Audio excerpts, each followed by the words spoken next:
واليوم اذا يوم تاريخي بالنسبه للمنتخب ان شاء الله ديال اقل من 17 سنه. ان شاء الله حنا كلنا وراء هذا المنتخب الشاب، هذا المنتخب، لان دابا شحال هذه الاصدقاء ديالنا هو عندنا شحال هذه كنا كنقولوا المنتخب الشباب هو المنتخب ديال اقل من 20 سنه. يعني بما ان الكره ولات يعني صغيره من ناحيه ديال العمر، من ناحيه لاج، فالمنتخب ديال يو 17 راه هما الشباب الحقيقيين. لان دابا بدينا كنشوفوا لاعبين في الدوريات الاوروبيه عندهم 17 سنه و16 و18 كيلعبوا في واحد المستويات عاليه، وبالتالي فدابا يو 17 ولاو كيجيونا منتخبات ديال لي جون، ما بقاوش منتخبات الفتيان. كره القدم الحديثه ماشي بحال شحال هذه. صح.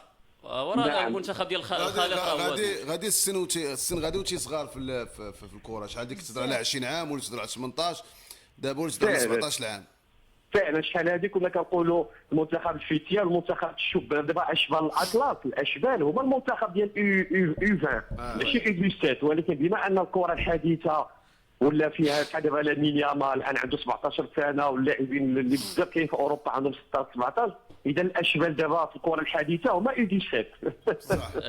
هما يو 17. وبالتالي فان شاء الله اليوم المنتخب الوطني عنده فرصه كبيره باش يدوز للمباراه النهائيه. خص فقط ما نتسرعوش، لان شفنا في المباراه الاخيره مع جنوب افريقيا كان واحد الاداء رائع، كان واحد المستوى تكتيكي متميز من طرف المدرب. ولكن اليوم النصيحه اللي نقدروا نعطيو السي نبيل بها هو اننا تكون عندنا مثلا السرعه، يعني تكون عندنا السرعه ولكن لا للتسرع. يعني مزيان اننا نبحثوا على الهدف من الدقيقه الاولى، ولكن ما نتسرعوش، ناخذوا المباراه باريحيه، نركزوا بشويه علينا. راه عندنا 90 دقيقه، ومنتخب الكوت ديفوار من احسن المنتخبات الافريقيه في هذه الفئه ديال ايديسيل. بالتالي فان شاء الله مع الدعم الجماهيري اكيد نشوفوا ان شاء الله المنتخب المره الثانيه على التوالي في النهائي ان شاء الله. اذا بالتالي فاليوم يكون واحد التريث، يكون واحد الحكمه، حتى المدرب كذلك يضبط يعني الاعصاب ديالو، اللاعبين كذا كاملين. اليوم